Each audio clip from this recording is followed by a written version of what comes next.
Si est dans l'amour et dans le pré 2022 que les téléspectateurs de M6 ont pu faire la connaissance d'Alain, éleveur de veaux sous la mer de 58 ans. Très vite, ils se sont attachés au candidat. Nombreux sont donc encore à suivre ses aventures sur Instagram. Mais le 31 décembre dernier, les nouvelles qui l'ont découverte n'étaient pas bonnes. Comme l'ont notre père et nos confrères de Voici, Alain était plus qu'inquiet en cette fin d'année. En story, il a révélé que ses chiennes se trouvaient chez le vétérinaire et que la situation était alarmante.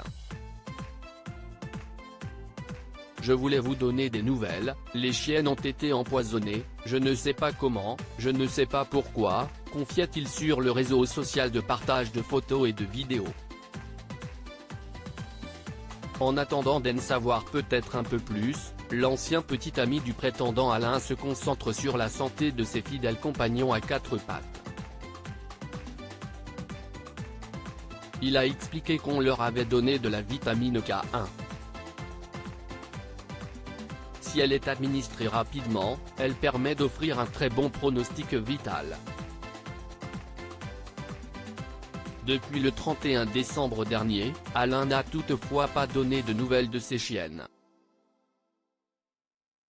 Espérons donc qu'elles seront meilleures quand il fera sa réapparition sur Instagram. En attendant, nul doute qu'il peut compter sur le soutien de ses abonnés. Le drame de sa vie, ceux qui le suivent ont notamment été touchés par son histoire personnelle.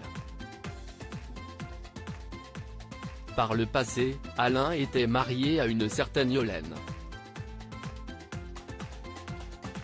Une histoire d'amour qui a duré 10 ans.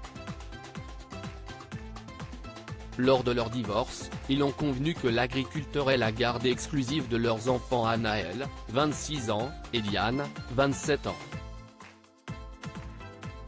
Il a alors rénové la maison qu'il partageait avec son ex. Mais un drame est survenu 8 ans plus tard, en janvier 2008. Alors qu'il était avec ses enfants chez des voisins, les gendarmes l'ont contacté pour lui annoncer qu'un incendie s'était déclaré dans sa ferme. C'était tout en flammes. J'ai essayé de pousser la porte pour ouvrir au chien mais je n'ai pas pu, s'était-il souvenu très ému lors du tournage de son portrait, diffusé le 14 février dernier.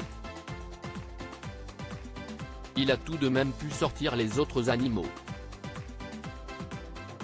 Son assurance venant de prendre fin, il n'a eu aucun argent et a dû tout reprendre de zéro. Il a heureusement pu compter sur la bonté des gens. Un drame qui reste malgré tout ancré en lui.